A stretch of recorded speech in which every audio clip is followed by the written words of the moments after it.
சேர்ந்து புள்ளி சேர்ந்து ஓவியம், உள்ளம் சேர்ந்து காவியம்.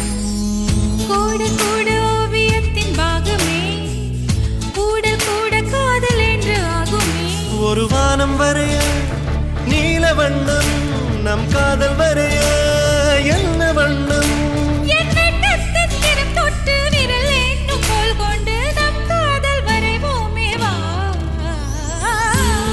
வாசம் புறப்படும் பெண்ணே நான் பூவரைந்தாள், தீ வந்து விரல் சுடும் கண்ணே நான் தீ வரைந்தாள்.